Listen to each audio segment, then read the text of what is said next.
Hello and welcome back to the Smoke Room. We'll be continuing where we left off in William's route. So, if you recall, um, an incident had occurred at I forgot what the last name is, but basically, a lady had gone into labor, but I believe it was premature, and I believe that basically it was not going to be viable to begin with. Her husband had basically kept her in the house, uh,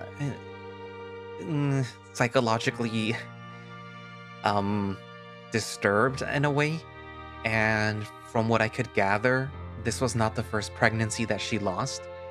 There was, there were several others, and she was also taking a route that sort of induces, in a basically to stop the pregnancy in order to avoid saying the word, just in case YouTube doesn't like that word. Um, so yeah, unfortunately, she lost a child and she is currently bleeding out, I believe. Or she was bleeding out. I'm not sure if they were able to stop the bleeding. She was taken to the hip too. Afterwards, in order to try to find a lead, William decided to go to the store, the general store, where Murdoch works. Well, the one that's owned by Murdoch's family. And while he's trying to have a conversation with Murdoch, Murdoch's mother walks in and basically sort of stops anything that's happening. So that's where it's going to pick up from there. Anyways, so without further ado, let us continue the Smoke Room Williams route. I don't mean to be intruding on your family livelihood, ma'am, but don't you? Pennies down the drain seem like the only recourse in this interrogation. My son has work to do. Ma'am, if pennies are of a concern, I'll line up the tip jar once I'm through. There's an urgent matter. I am not a fan of how you seem to handle urgent matters.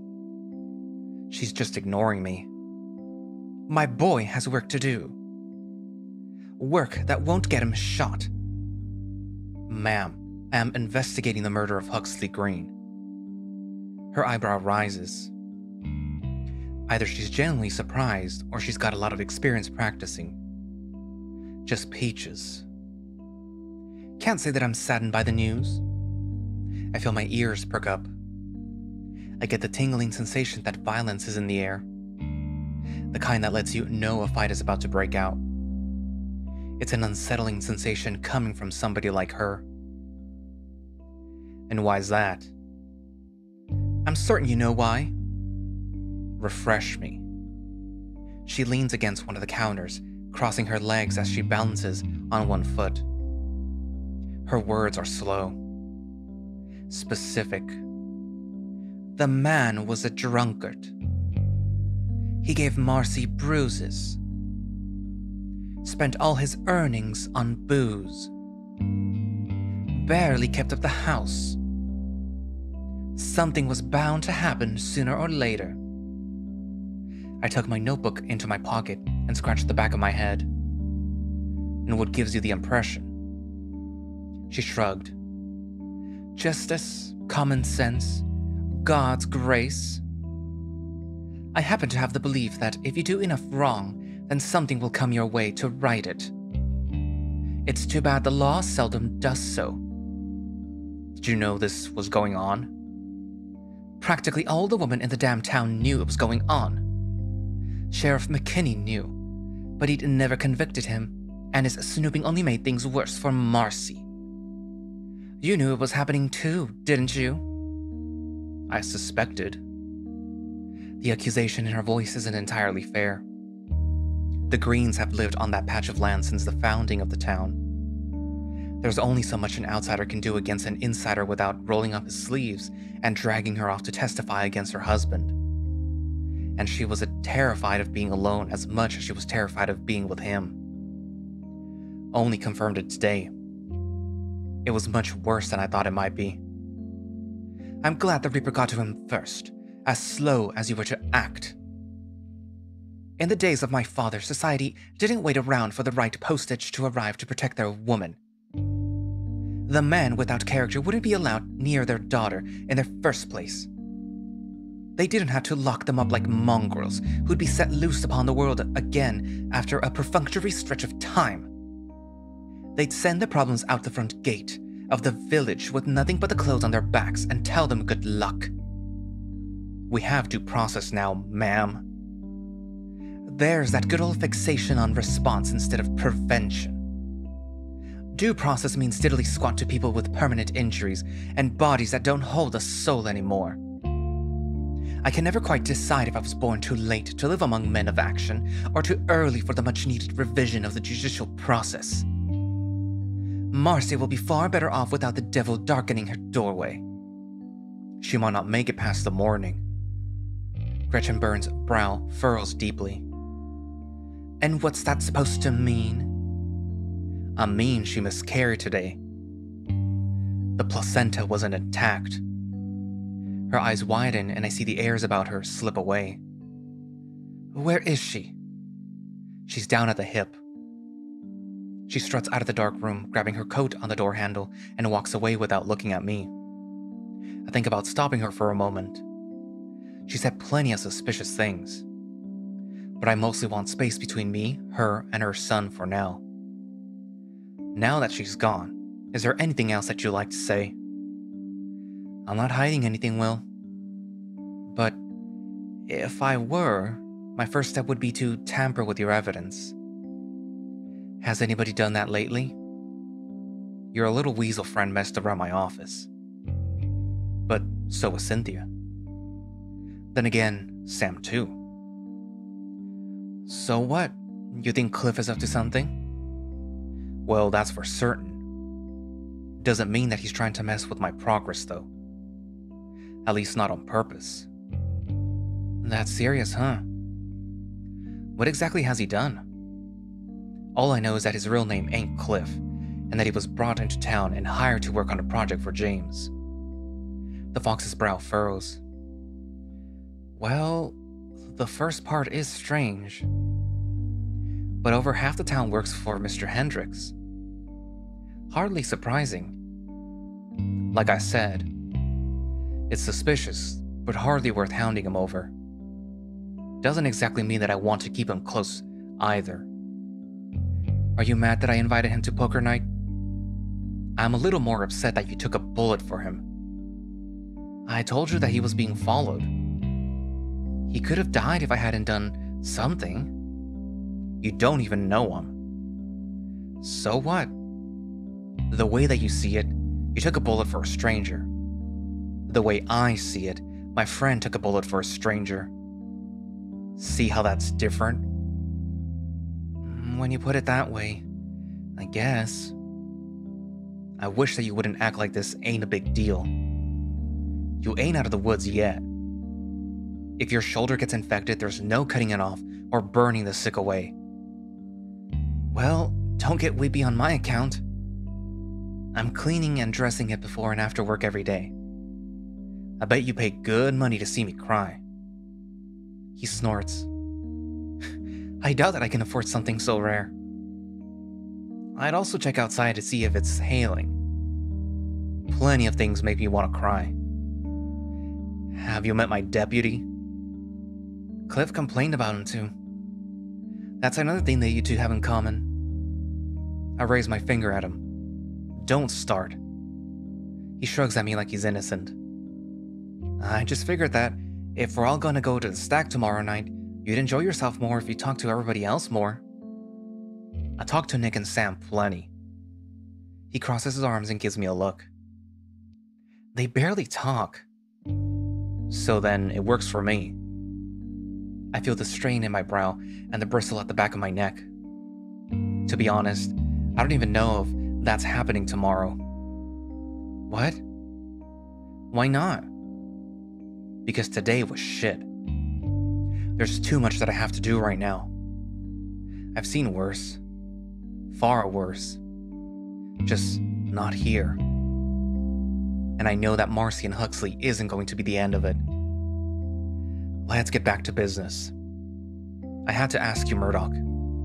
I get out my notebook and show him the picture of a gum wrapper in my notebook. You sell this gum in the store, don't you? I watch his expression while he looks. There's a glimmer in his eye, but no facial tic or wrinkles. If he's surprised to see it, then I can't tell. We do. It's not cheap in bulk, but that's the only way to get it. So it ain't a stretch to say that you're the only supplier downtown who sells this gum. I suppose it isn't. So who buys it? Mostly just kids with enough pocket money. Who in the past week? I can tell that he's thinking. There was a wolf in a yellow dress and a headband? You know her? Shit. I know where to find her. The cool air hits my face as I open the door. Murdoch says something and I have to leave, but I can't hear it. I'm too mad. Every direction is pointing me to the Hendricks Manor. It'll take me at least 20 minutes to walk there, but there's nothing on this earth or off of it that's going to stop me from putting my feet in front of the other. I can see the manor on the hilltop through the trees and the alleyways. But I stop and I lean against the shady side of the post office. I feel a rush to my head as I dig through my pockets for a cigarette. It's 6:22 here, so it's 4:22 there. I try to think about what I'm gonna say. I'm scared for my ex-wife because of the chewing gum you made her buy. I sound like a lunatic. But everything keeps leading me back to James. Hattie's new job. The party at the manor being held on the same day of Huxley's disappearance. The body flung to a ditch from what had to be a fast-moving vehicle. There's gotta be more that he's done. He's never at the center of the crimes committed in this town, but his name and his home keep getting brought up around them. He's like a bug at a campfire, flitting around, dive-bombing you so that you can see him out of the corner of your eye, but he won't dare buzz too close to the fire. So now the question is, why him? Or why his house? Either he must be responsible, or there's gotta be a reason all of this is happening around him. So which is it? Or is it both? That's not the important question right now. What am I gonna say to give me enough time to snoop around in the mansion? That's the important one. There ought to be something in there that answers some of my questions. Shit. I finished my cigarette already. Oh well. What I need to say will come to me. It always does. The sun beats down on the back of my neck as I climb the hill. A raccoon on the porch goes inside when he sees me. The wolf at the gate looks me up and down. So I do the same. I take it by your stares that you know who I am. Master Hendricks has been notified of your presence.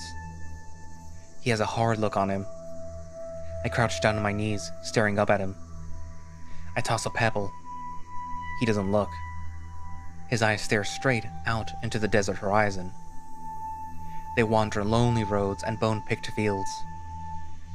It's as if he hasn't had one challenging thought in years. There's no complication whatsoever in what he has to do to protect his master.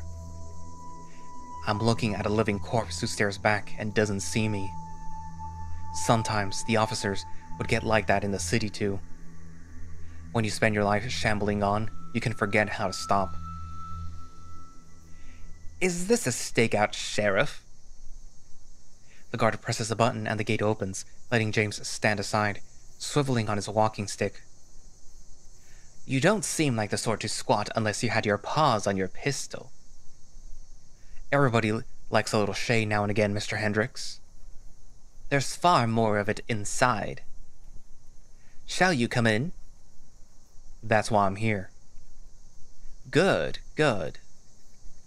His face sours when he looks at my claws. No pebbles this time. I show him my hands to let him know that they're clean. The raccoon opens the door for us, and I feel his gaze linger on the back of my head as we pass through the door. James, dear, who's that at the door?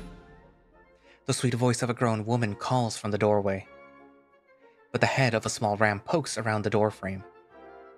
"Papa, who's this?" "A very special guest, my bonny boy." "Go wait with your mother in the den." "But is that an automatic handgun he has?" "Noah, if you please." The boy's lips curl and his posture turns into a sulk as he disappears around the door again. "So very eager to end their childhoods early, boys. They'll miss it when it's gone." He takes my hat and puts it on his coat rack, regarding me carefully. "Perhaps that's a bit of a sore spot for you?" I can never tell if he's trying to get under my skin or if he's just stupid. I don't really care which is true, so I go with the funnier answer. I don't speak for others generally. Of course. Assumptions make an ass out of all of us, don't they?" The cheer in his voice drops. "So, which assumptions have led you here today?" "I'm here to talk to you about that list that you dropped on me in your fancy automobile." "You are?" He sounds pleasantly surprised. "Good. One of the ones that I'm watching closely is here today." "Oh, is he now?" "His lips are tight, but perhaps butter and honey can grease wheels better than oil." "That's a malapropism." "Okay." James is still saying things, but I'm too distracted to listen. The grand entrance of the foyer shows off a massive painting of an older ram looking down at us. It's positioned low enough to the ground that it gives me pause.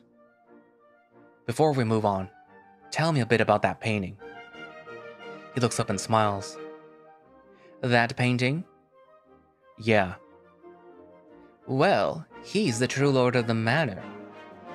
"That's my grandfather." "Oh. Him. I've heard a lot about him, but not from James." "So, what was he like?" "Determined, persistent. My mother said that he was the most charming man in our family. Hardly surprising considering that you'd have to get this many people to pack up their things and live here out in the middle of the desert in the first place." I squint, staring a little more at the painting. "Oh yeah? Tell me more." "Well, there is a lot to tell. You know, you wouldn't be standing here if it weren't for him. He and a business partner scouted the wilderness for months before they struck gold at the first site, which would become the CSGG mining operation." "Business partner? Was that Briggs's father?" No. Briggs was just a pup when he worked under my father. Alas, he did not know my grandfather. Most paintings have a gap in their frames. That one looks welded to the wall. So, what can you tell me about his original business partner? I start to climb the stairs. "Well, he's not very important." He clears his throat loudly enough for me to turn around. "This way, Sheriff." I bite the inside of my cheek. I want to get a closer look at the painting. He directs me down the right hall, which leads into a richly decorated parlor. It smells like lemon, huckleberries, Earl Grey, and honey cakes. I get a quick look around the room. The child from the hallway is poking at logs in the fireplace with the red iron poker. But then I see somebody I didn't expect to see there. It's Nikolai, who looks very uncomfortable stuffed into a wicker basket chair, holding a very fine teacup in one hand.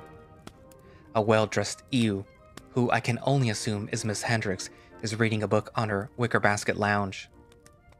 She puts the book down when we enter the room and stands up. "Oh my goodness gracious, is that the sheriff?" The boy shuffles sideways, pretending not to look at me, but his eyes are on my gun holster.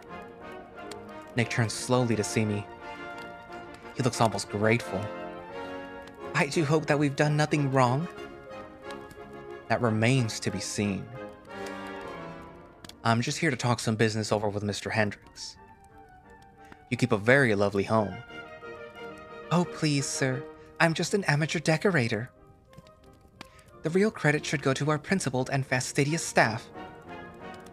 Please, come sit with us. Yes, come join us for tea, William. This is really fucking weird. James pointed in between myself and the badger. The two of you know one another, yes? It's part of my job to know most people. You can drop the rough and tumble act. Even a man as sullen as yourself who's married to duty has to have friends. I feel my hand slip into my pocket for a cigarette out of habit, but stop myself. Yes. Nick is a friend of mine. I would like to think of Nicholas as a friend of mine, too. Nick gives me a side look, telling me this is absolutely not the case. Not that I would have needed a confirmation. Aw, well, that's just so sweet. It can be really hard for James to make friends out here. What with the awkwardness that comes with the nature of my husband's work? She means the fact that almost everybody works under him. Well, that's not entirely true. Oh, please, do forgive me if I misspoke. She seems nice, but my mind isn't really a part of this conversation. I'm thinking about why Nick is here, and when I'm going to have the opportunity to ask him about it. I think it should happen before I go. I look around the room to see if there's any clues. Nick's clothes look clean, which means that he probably didn't go to work today. James' eyes are on me, naturally, so I don't do any sudden glances. On the coffee table, I notice a replica of the house made out of cardboard. The front is very familiar facade of the Federalist plantation-style home, but the back extrudes much farther than expected. There are wings and turns and what looks to be center rooms with what's meant to be a glass roof. Who built that cardboard model? Oh, I'd call that thing more of an endeavor than a model.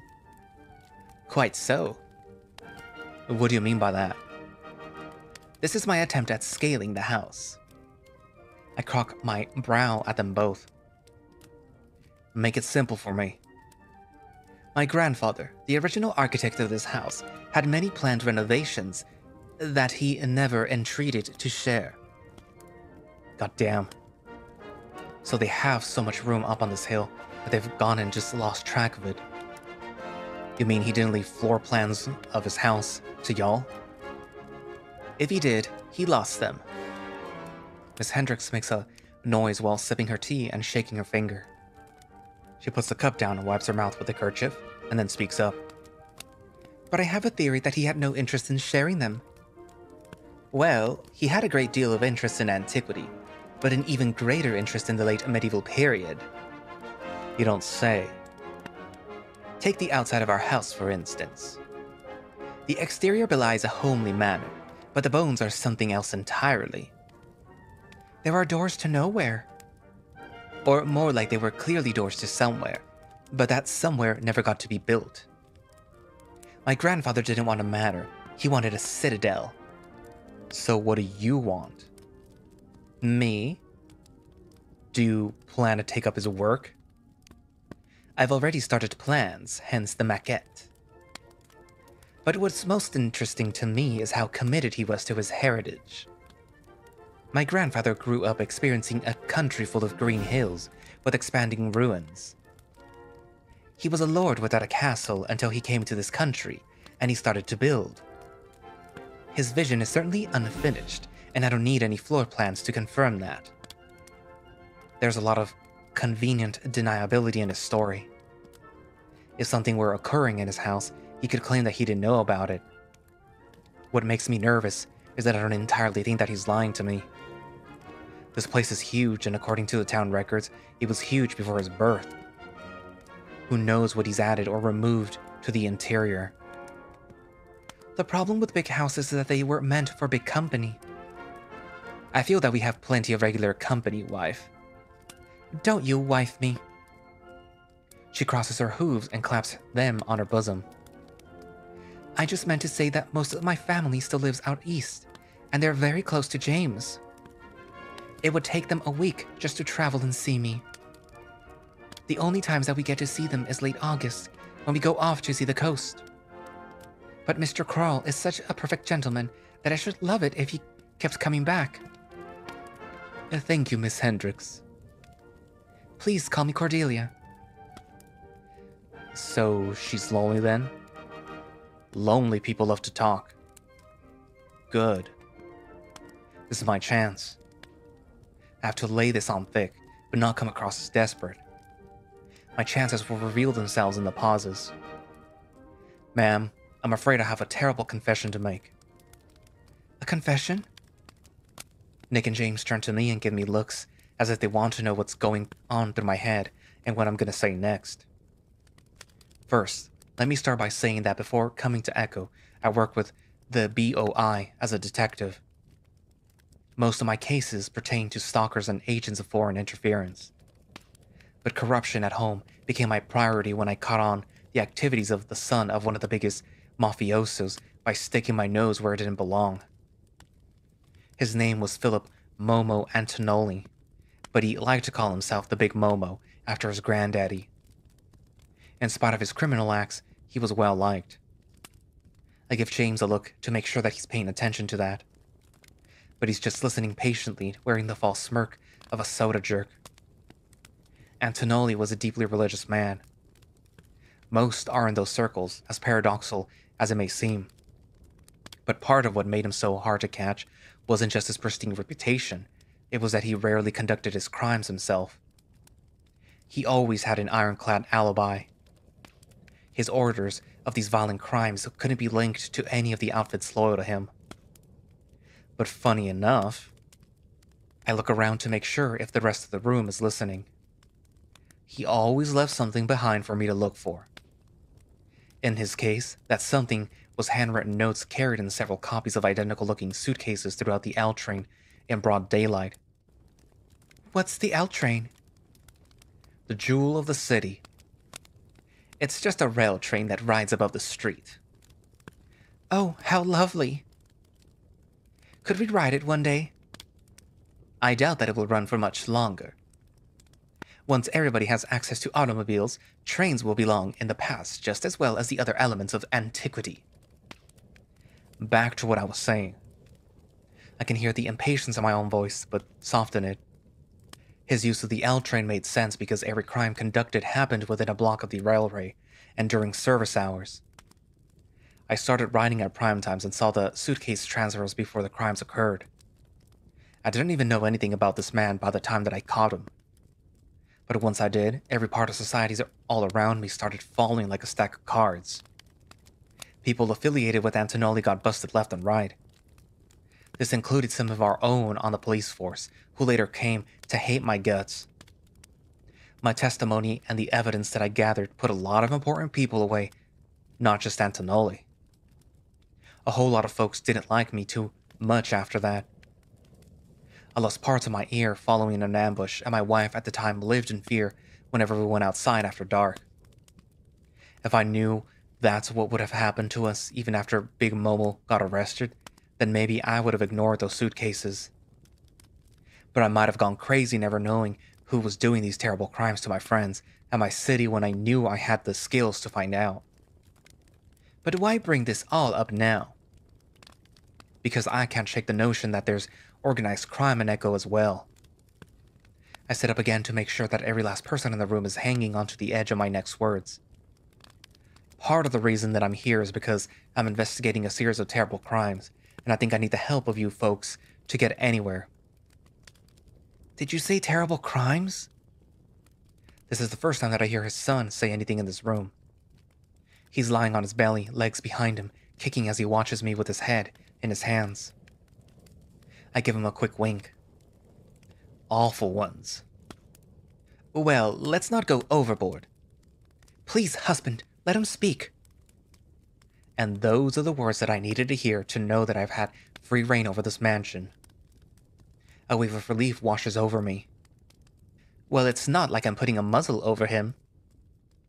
She tisks at him gently. We can all hear your tone, James. Well, let's not go overboard. Who might we suspect he's talking about? If there's anybody to point a finger at, it should be the picketers. That's why I wanted you to nip this in the bud days ago, you stubborn coyote. Boo. James flinches as if remembering that Nikolai is still in the room. Oh, come on. That wasn't lobbed at you. I know a demure giant when I see one. Nikolai puts his hands in his pockets. Knowing his habits, his fists are balled. There was a sudden slam on the door. It's enough to make Noah sit up and Miss Hendricks to cover her mouth.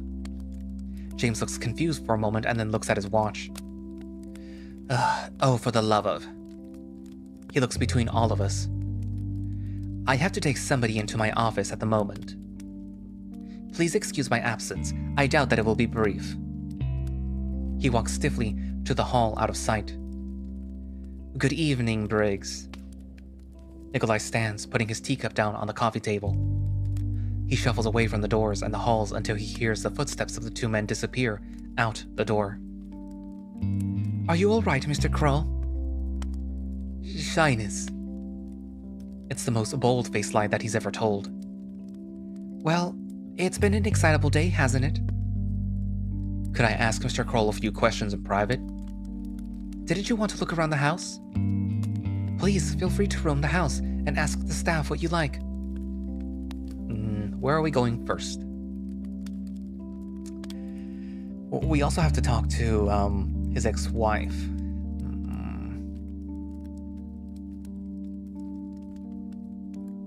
Let's talk to the ex-wife first. Miss Hendricks? Yes, Sheriff? I was told that you have a new in-house chef for hire. Oh yes, Hattie's phenomenal. Would she be in the kitchen then? Well, I should say so. She usually makes dinner about this time. Right then. I'd like to ask a few questions. Just follow along the hall. You and you'll eventually come to the kitchen. I can go with you. I give him a look, and he seems to know what it's on my mind. Thanks, but I want to do this alone. Ah. I understand. Thanks. I have a story that I can tell you while we wait, Mr. Kroll. Oh? About my home. My old home. Their voices fade as I go further into the hallway, taking turns passing parlor rooms and the entrance to the cellar. I smell the kitchen before I see it. Brown butter scents mixing with onions and peppers. Hallways lead to the open entrance of the kitchen, and I see her there, back turned to me and chopping vegetables. I stop because I feel cold. There's a familiar scent of danger that crawls up my spine as I see her chop vegetables, just like how she used to. She glides from one end of the kitchen island to the pot on the wood stove like a familiar ghost. Memories flash through my head. They speak Hattie Willoughby. They speak Conrad Adler. They speak Aidan Fletcher. Slipping past me in the yellow lights of the subway. The specter of death sneaks up on me and takes a seat right on the kitchen island. Has no form and cannot speak, but I know it takes up space. And I know it wants to convince me that life is just another transition. That when you get accustomed to wasting time, you can only waste more. I turn my back on it once, but it knows that I have to walk into this kitchen. Hello, Hattie. The chopping stops. She turns wearing a bemused expression. Will? Yeah, it's me. What on earth are you doing here? She sounds angry. I can't entirely blame her. What, are you finally ready to talk? I'm here to talk. Just not necessarily about what you want to talk about. Spare me. I wouldn't be here if I didn't think that you were in danger. You kidding me? This is one of the safest places that I've ever worked. The place is literally guarded. I'm following a murder case. She picks up a handful of chopped tomatoes and drops them into the pot with a sizzle. Hardly new territory for you then? Every piece of evidence I come across keeps leading me back to this manor. She turns around, looking a little less calm. Evidence? Like what? The location of where a body was dumped, the speed at which it was dropped, the temperature, the trash found near where the body was discovered. It's very possible that a serious crime was committed in or near the mansion last Thursday. She wobbles a bit and looks around as if she's expecting somebody to jump out of the shadows. And she's tongue-tied.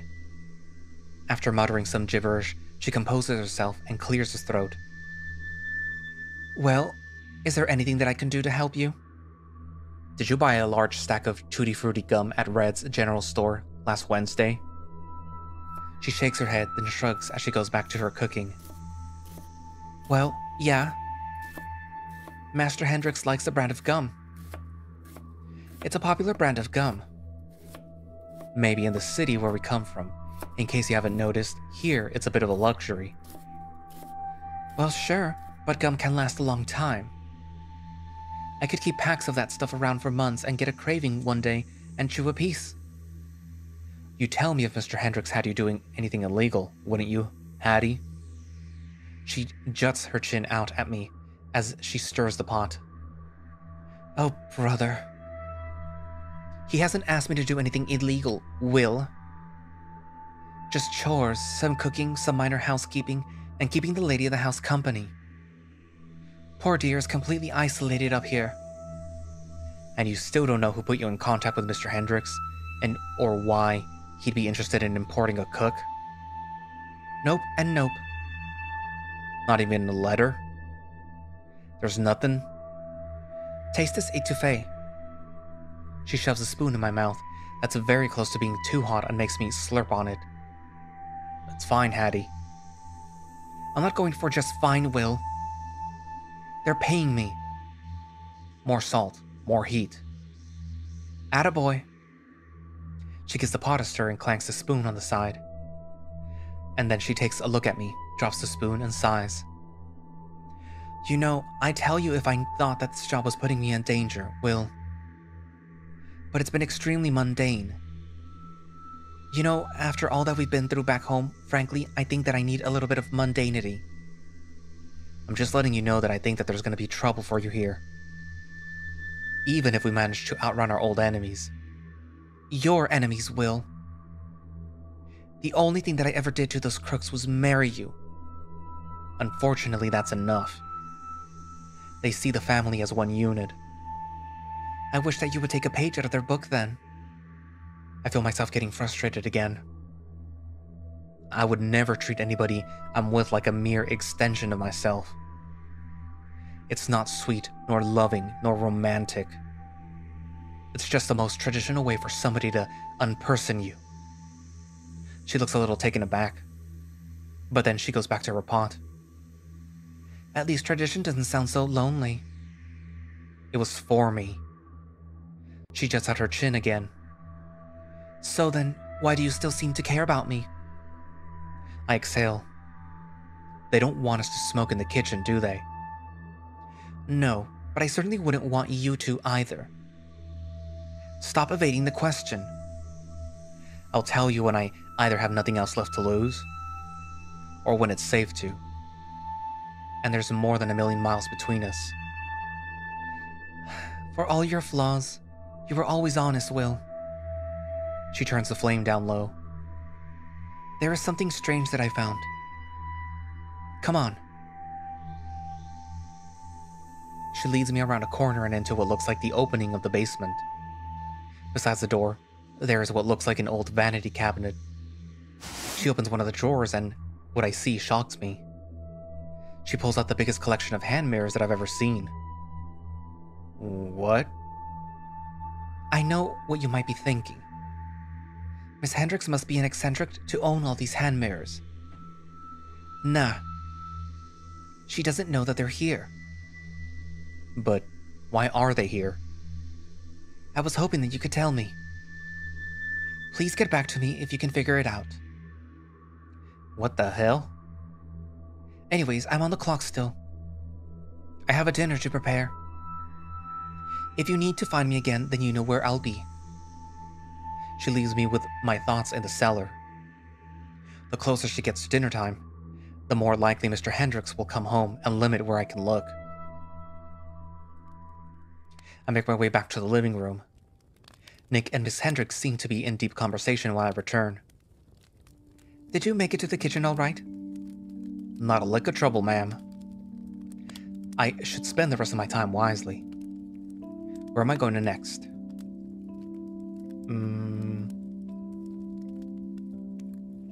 The portrait? Miss Hendricks, you said that there are all sorts of doorways to nowhere in this house, correct?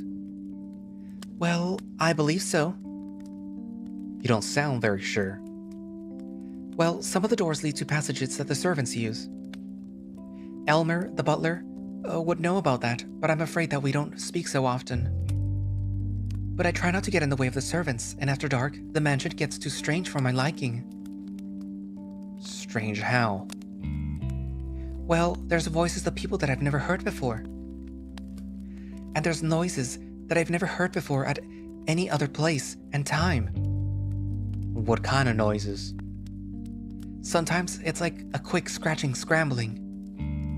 Sometimes it sounds more like noises coming from a machine. But nothing about the noises ever strikes me as natural. Have you ever considered that there might be passages the architect put in place that he didn't want you to find? Maybe rooms only accessible at certain times of the day? Or rooms that won't open properly if you don't turn a wrench or flip a lever? She tilts her head. Well, I suppose that's possible. I have my suspicions about a certain location. Do be careful. I wouldn't want you to run into any traps if you poke around too aggressively. There are traps in this house? Mostly harmless ones, I think. One of the doors out in the garden opens to a series of smaller doors, and then a mirror you have to crouch down to see. Another time I used a dumbwaiter that was hiding behind a bookcase. When I opened it, a lead ball fell out and left a dent in the wooden floor. We had to replace that part of the floor. That doesn't sound harmless to me. Thanks for the warnings. Of course. I can lend some assistance. I think that would be a good idea. Nick follows me to the foyer and keeps his voice low until we get a good distance away from the hall, starting to climb the stairs. I feel a lot more relaxed being alone with him, but not relaxed enough to feel at ease in this house. It's good to have you watch my back, Nick. The feeling is mutual. So, what are you actually doing here? I was invited. That was the truth. Don't you think your friends down at the mines will have a problem with that?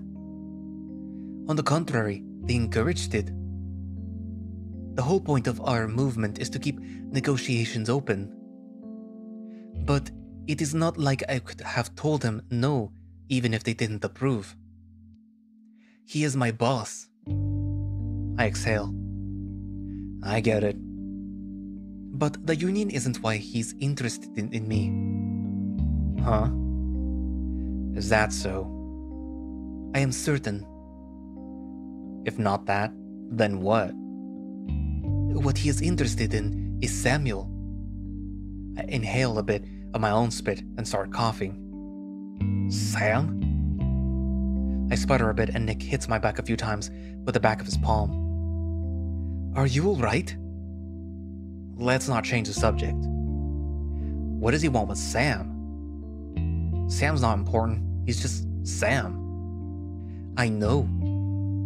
You do not have to raise your voice at me about that. I wasn't raising it at you, I was... Forget it. He shifts his weight from one foot to the other, uncomfortable-like. Anyway, I have never told another soul besides you and one other friend about my visit with Sam.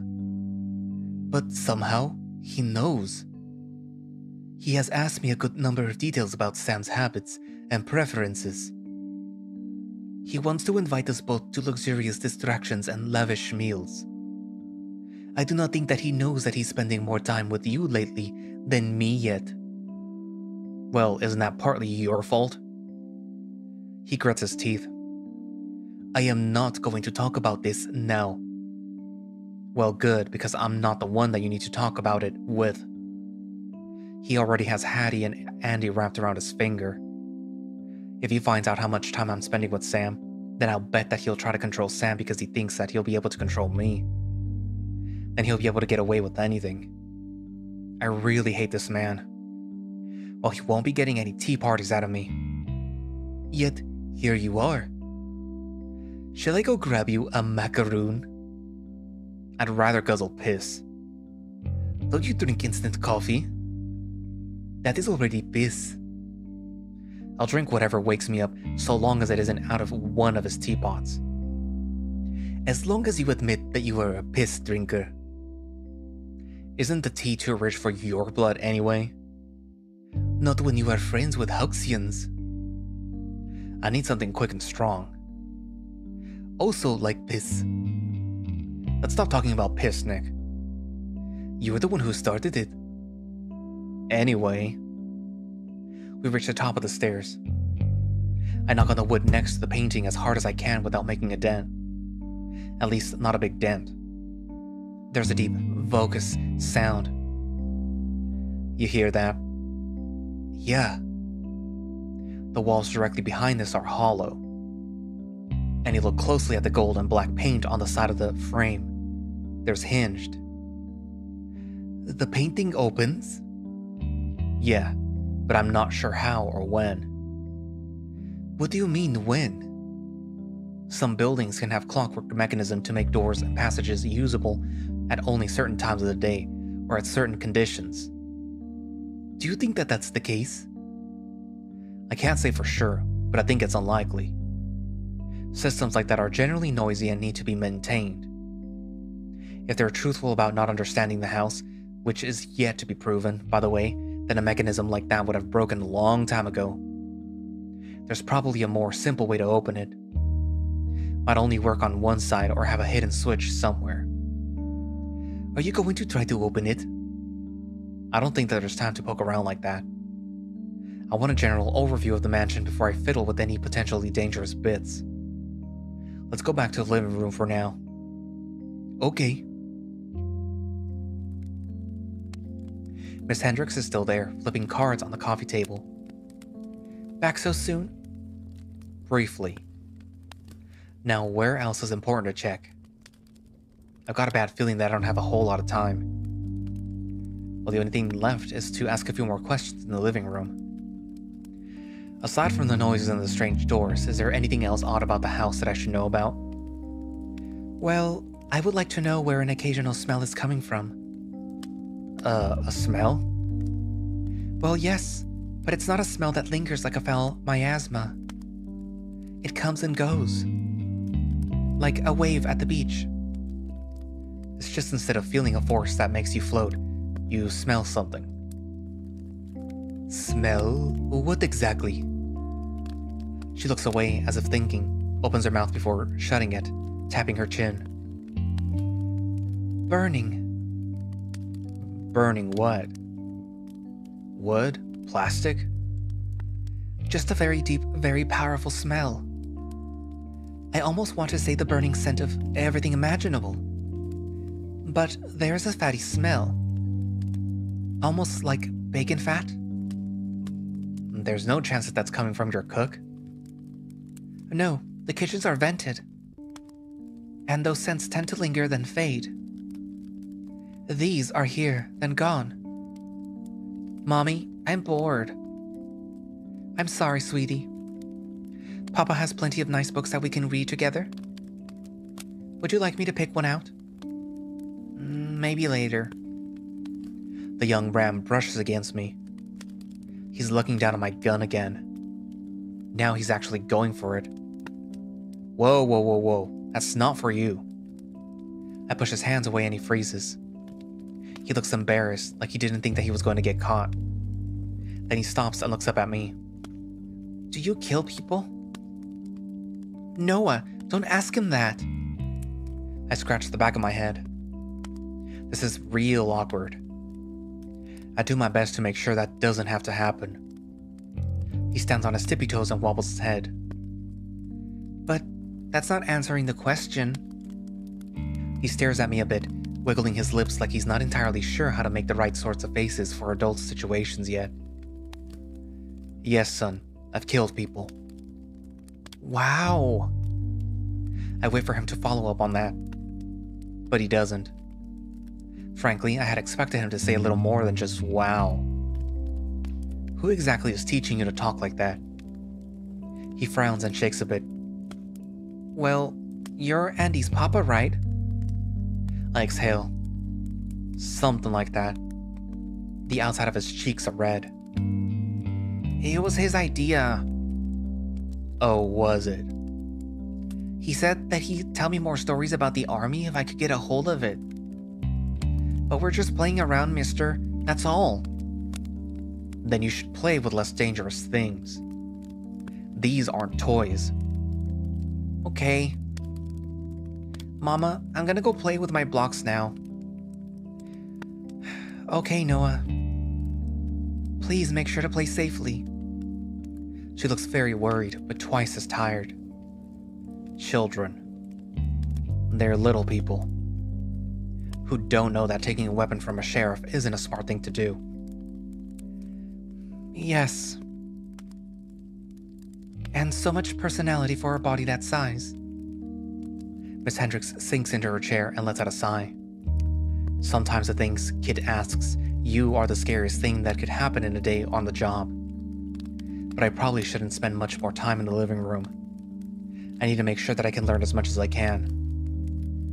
Madam, do you mind if I show the sheriff something upstairs?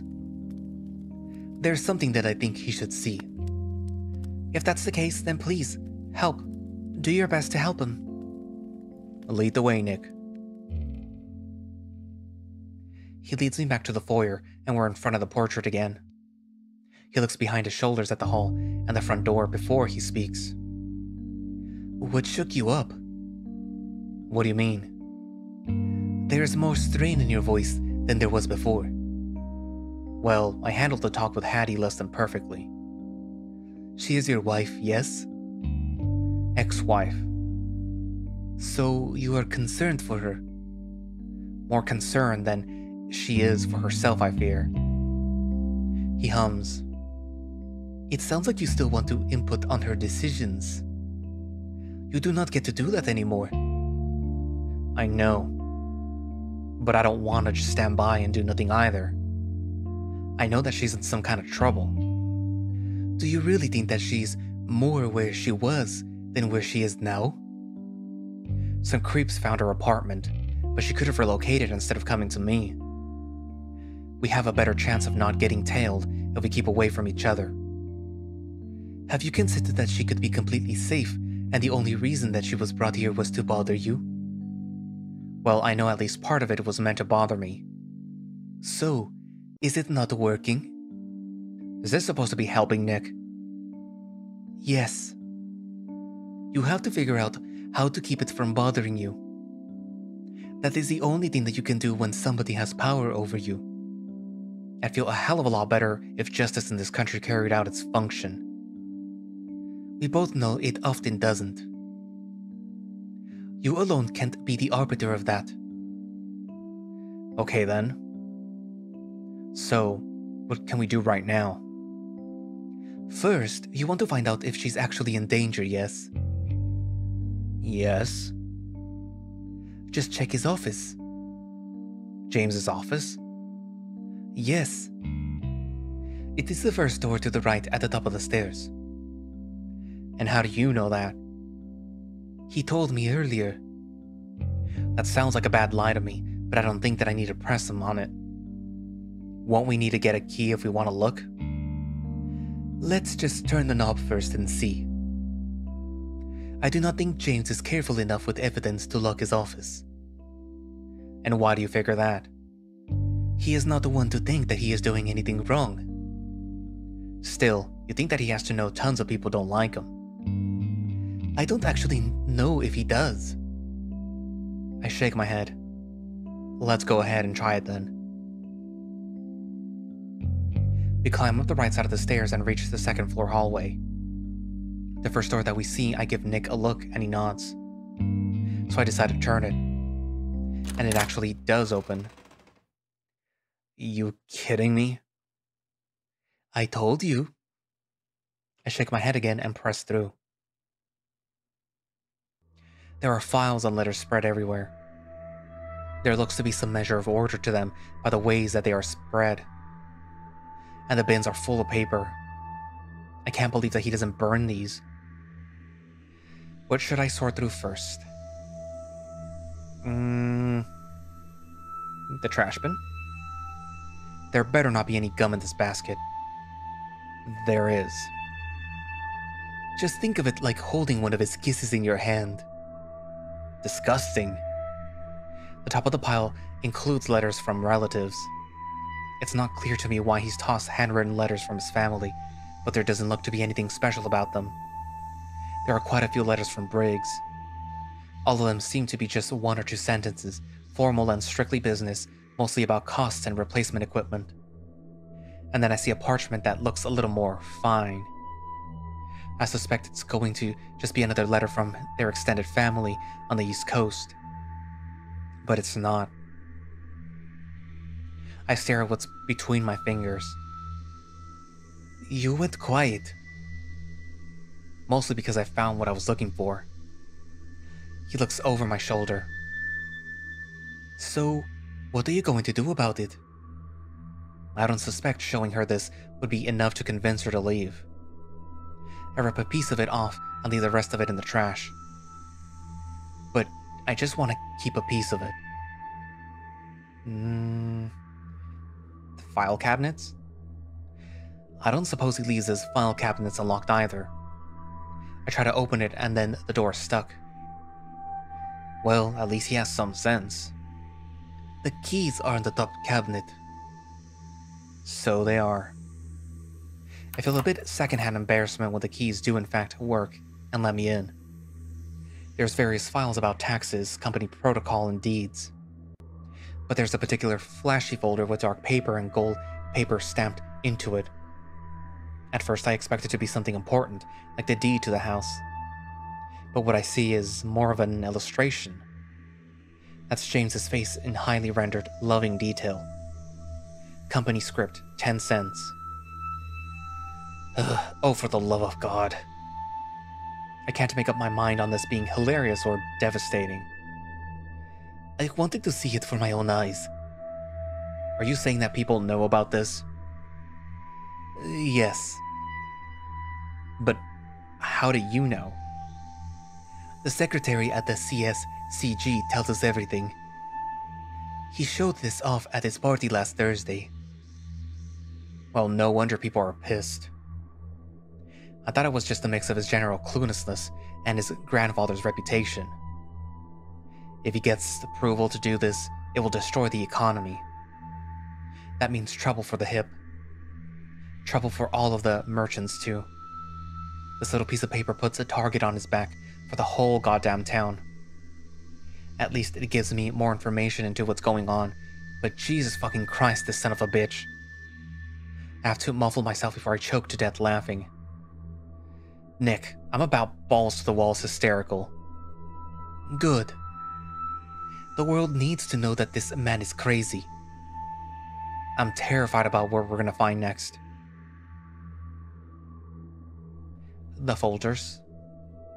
These just look like pictures and profiles of various CSCG workers. Look, Nick, there's you. I spread open the file and give him a good look at the photo of himself stapled to the documentation. Hardworking, but obstinate. A threat when communicating with union organizers. Harmless and passive on his own. Keep his budget tight and wanting for more work. He thinks you're passive, Nick.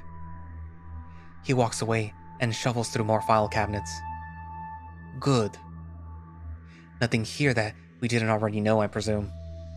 I have to wonder who's taking all these photographs. The Burns are the only developers in town that I know of accessible to the public, but knowing the money James has, it shouldn't be hard to find a private developer. I bet we can find more. I do too, but I don't want to be caught in his office with my trousers down, so to speak. Let's go on and get. Nick opens the door, looking left and then right, then waves me forward. The downstairs is still empty, but we hear the dinner bell ring. Miss Hendricks walks out into the foyer and sees us walking down the stairs. Would you two like to stay for dinner? We always have more than plenty of food to spare. That's mighty thoughtful, Mrs. Hendricks, but I have to be on my way. A friend of mine is expecting me as well. Now that's a downright shame. I'd appreciate it if you two thought about coming back. As kind as she is, I don't want to. But that doesn't change the truth. I figure that I will be. She smiles sweetly at that. Then I won't keep you. Please have a perfectly delightful evening, the both of you. We nod our heads and take our clothes from the coat rack and make our way back outside. I can feel the eyes of the butler on the back of my neck as we depart from the porch and reach the front gate. A mechanical whirling in front of us goes off as we go through the opening bars. Strangely, I don't see the gunman. But that doesn't mean that he's still not somewhere. We had a productive evening. I don't answer. My skin won't stop crawling until we're both about 200 paces from the gate. Why are you silent? I never like going downhill. Why's that? It's easier for... I hear the shot go off before I see it. The rusted metal can on the rocks beside my leg sparks, and I don't even need to think about what I'm going to do next. I tackle Nick to the ground and make us roll. He screams from the shove, but it's better than either of us getting shot. I drag him behind the biggest rock I see and make him crouch with me. Who the hell is out there? I hear the laughter. One old, one new, both familiar. I peek past the stones to see Noah and Andy almost kneeling over in laughter. What the hell are you doing, boy? Aw, come on. We were only funning ya. Nick is still on the floor, blinking rapidly. Ain't not a goddamn thing that's funny about assaulting an officer. Aw, quit your bitching. You were aiming for the can, not you. Were y'all funning me when you told your new friend over there to steal my gun? Aw, what the hell, Noah? You blabbed. He bullied it out of me. Oh, come on. He ain't that scary. Maybe not to you. Your mom is gonna get an earful full of this the next time I see her, son. Don't you damn call me son. I'm a grown man. Grown men don't fire stray bullets near walking civilians. Ones wearing the colors of the USC military do. I gotta stay sharp with my shooting, and it's not my fault that you weren't paying attention where you were walking. If you keep acting like that, the only uniform you're gonna be wearing is black and white stripes. I told you not to bother us. You should stay damn well away from the both of us. Ordinarily, that would be Peaches, but I had to talk with your mother today. Mom might see things differently right now, but she don't really need you. None of us do. You think that I need to make that more clear? Your point is crystal, but you're not gonna get anywhere by threatening me. Threatening you? I see James show up behind Andy and Noah. Who's really threatening anybody? I point at my ex-wife's child. He fired on us, Hendricks. James crosses his arms and hums. Fired on you? Andy, didn't you say that you were aiming for the can? Sir, yes, sir. Then I'm glad that we could clear that up. So, no harm done. Piece of shit. Now, if I'm mistaken, that's the third time that I've heard the dinner bell go off. Let's go eat before the food goes cold. Hooray! Sounds good to me. James guides them towards the inside of their porch while touching their shoulders. If he thinks that will make me jealous, then he has a surprise coming his way. I don't know if he plans to raise his son that way, but he's leading both of those boys down a dangerous road if nobody nips it in the bud. I've never seen Andy act this out of line. Nobody, and I mean nobody, is going to threaten me from talking to Hattie when I needed to talk to her. Don't matter a damn if my blood is running through his veins or not. You alright, Nick? I do not know. We are not dead, yes. We will indeed see another sunrise. Please, help me get on my feet, William. Right.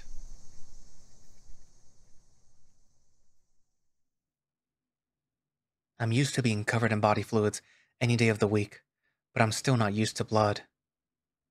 Sam? Hmm? Are you with me? I stop staring at the bucket of water that's taken on a pink hue. Could you hand me a rag from one of the clean buckets? This one's already warm. It's okay, her temperature is increasing. She's burning up. Is she going to be alright? I've seen women in worse conditions pull through, but it's pretty bad. What do you think, Avery? It's bad. I think an IV solution is necessary for any chance at a partial recovery. But there will be permanent damage. I'll pay any expenses. Just do what has to be done. Right away. Could I ask for one of the residents to stay for a moment? I can. That will be me. Cynthia closes her mouth and nodded. Where is she? A familiar stern voice echoes throughout the hallway. An older vixen who I recognize as Miss Burns makes her way into the hall, being trailed by Scarlet. I told her that she should wait, but... It's fine, Scarlet.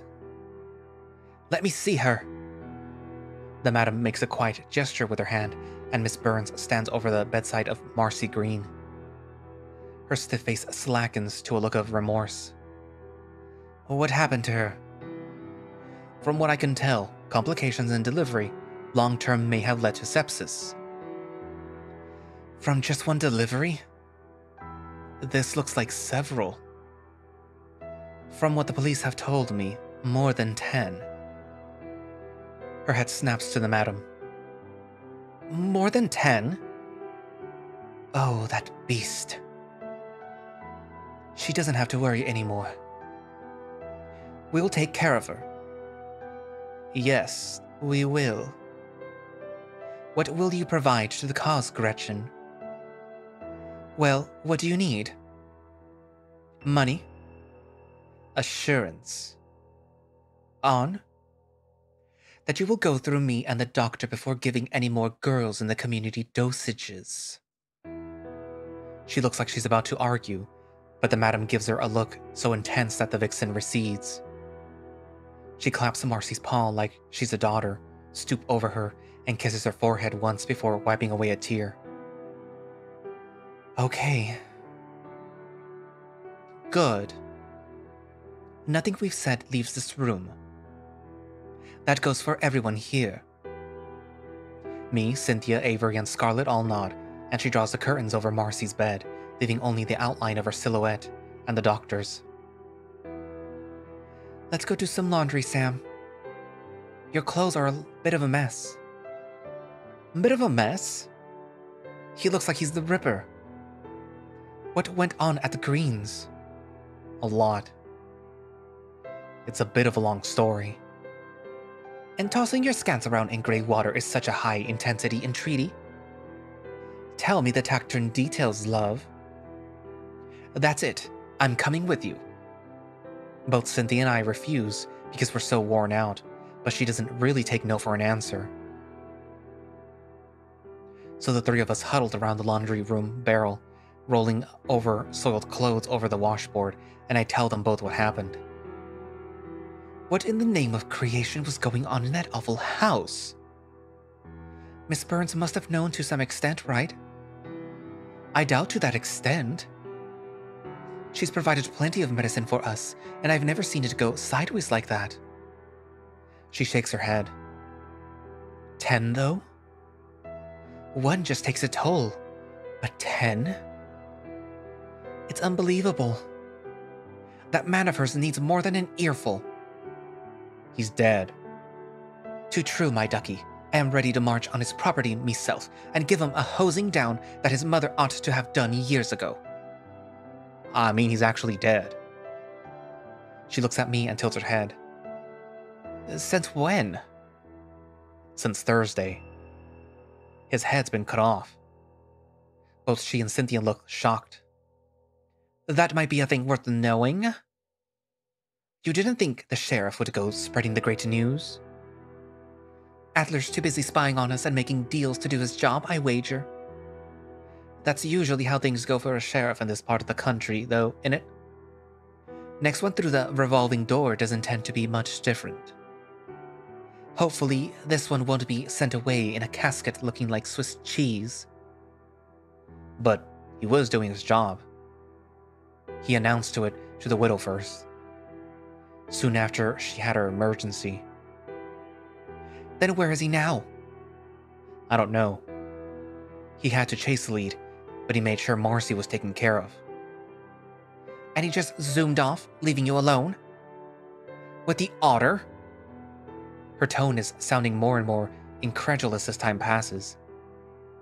Bronson got the job done. The man can barely get his holster on Sam. If you have a problem with this, then why don't you just talk to the sheriff? I don't need to talk to him. I'm just saying that he was probably better equipped to handle a situation like that than... Sam? We hear William's voice down the corridor.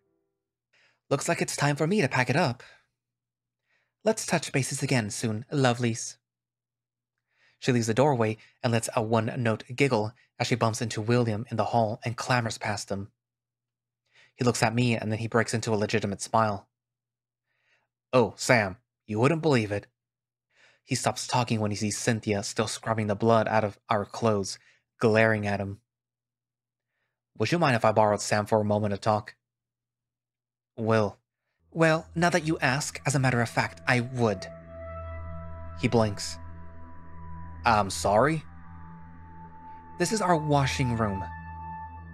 This is our home. It's not yours? Why are you tromping around like you own it? I can assure you that the owner's giving me permission to conduct my business here. As if she can deny your permission.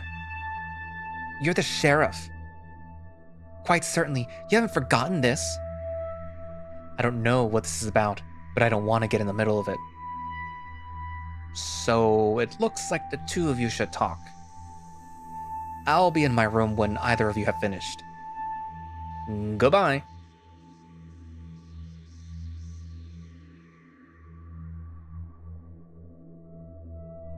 Sam walks around me with a skittish look about him, sulking in the quickest way a puma can while trotting through a narrow corridor. It appears as if we may have gotten off on the wrong foot, Miss Sosie. He goes off with you and comes home covered in blood, Mr. Adler. Need I remind you what happened to him the last time that he came home looking like that?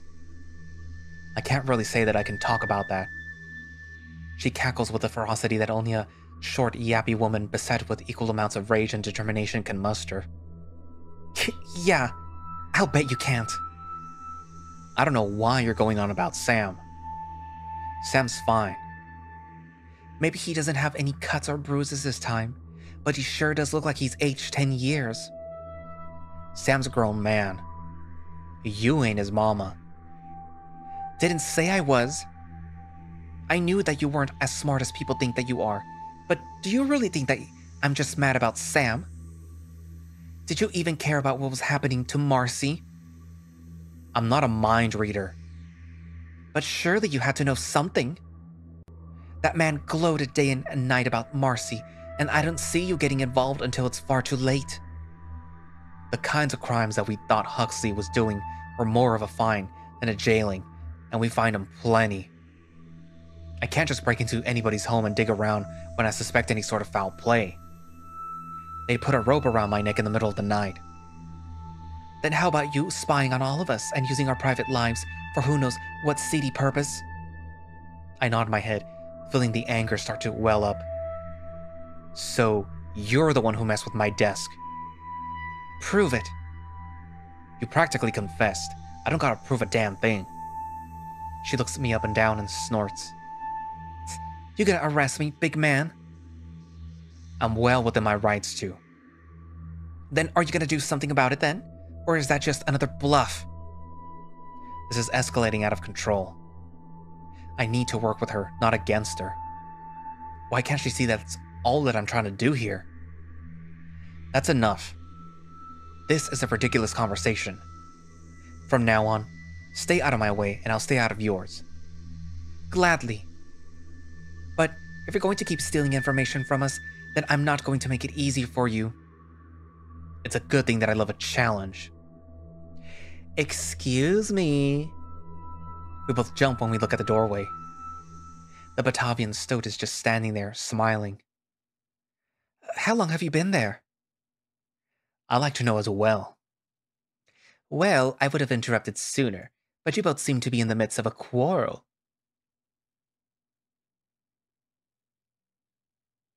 To be continued. Of course, Clifford. Always eavesdropping. Going places that nobody wants you.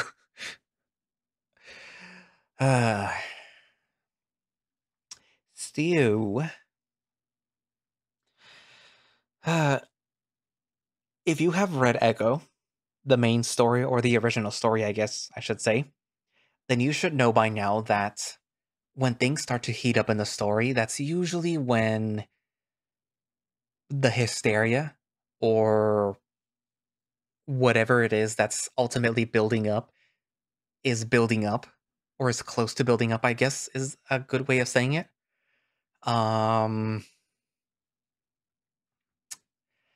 And it kind of seems obvious that the more William pokes around, the more, I guess, stuff he's kicking up.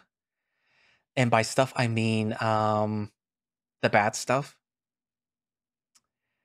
I don't know if that is a consequence of him poking around, or if it's just, if he is just noticing it because it's literally building up right now.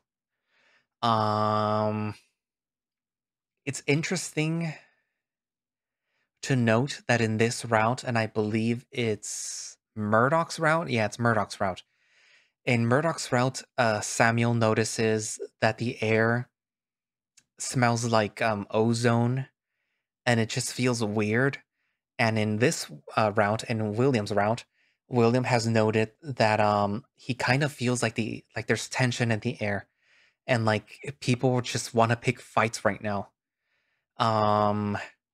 So I wonder if that's sort of like the